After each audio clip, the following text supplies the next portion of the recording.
In the previous video, we learned how we can add navigation to our project.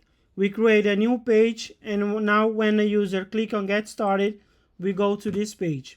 We also learned that Flutter gives us the ability to return by adding this widget right here. So when we click on it, we can go back. So all this is possible because we are calling this widget right here Navigator. Navigator widget allows you to push a new page inside of a stack of navigation. And you can also return by removing this page from that stack.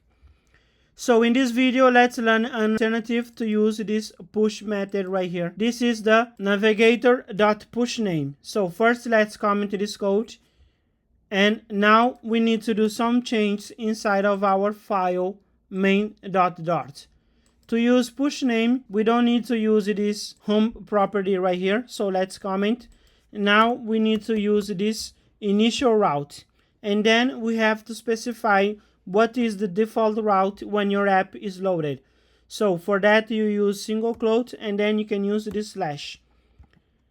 Save everything. As you can see, we are getting this error. This is because now we need to define routes inside of this MaterialApp widget. So for that, let's call this route property, and here you can use curly braces to specify the type, which is this mapping between a string and a widget function right here.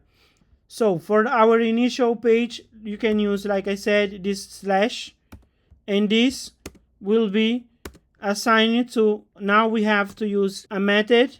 So we have to pass right here the build context. This will be the context.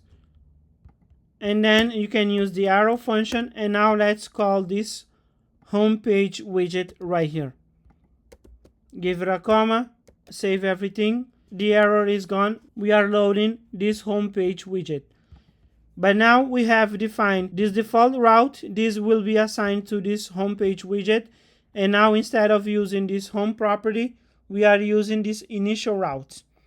So the same way, we needed to specify a route for our dashboard page right here.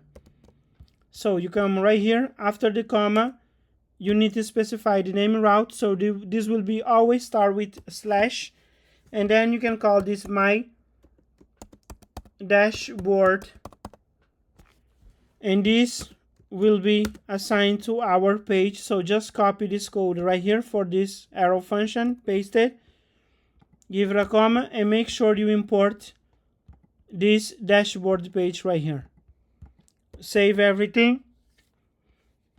Now let's go back to our home underscore page, and here, instead of using this callback method this way, you can comment everything and now call the on press, but now we can use this arrow function. So now you have to call this navigator widget dot, and you can use this push method right here.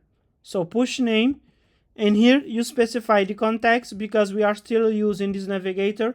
So we also need to get access to stack navigation. But now instead of calling this material page route, you have to specify the same name as you use to define this route or to register this route inside of your Material app. So in this case, we are calling this my dashboard to call this dashboard page.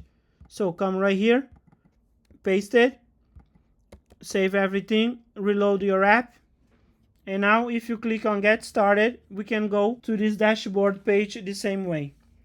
But as you can see, we are using less coding than using push method right here. But the advantage of using this push method is that if you have any dependencies to this dashboard page, you can just call them inside of this parenthesis right here. So this is it for this video. As you can see, working with the Navigator is pretty straightforward. You can use one of the following: push name, or using this push method right here to go to a new page. We also have other types of navigation. We'll learn them as we move forward in this tutorial series. This is it for this video. In the next video, let's learn how we can create stateful widgets in Flutter. Give a like to this video so we can get more exposure, and subscribe to get notification when new videos are coming out. See you on the next one.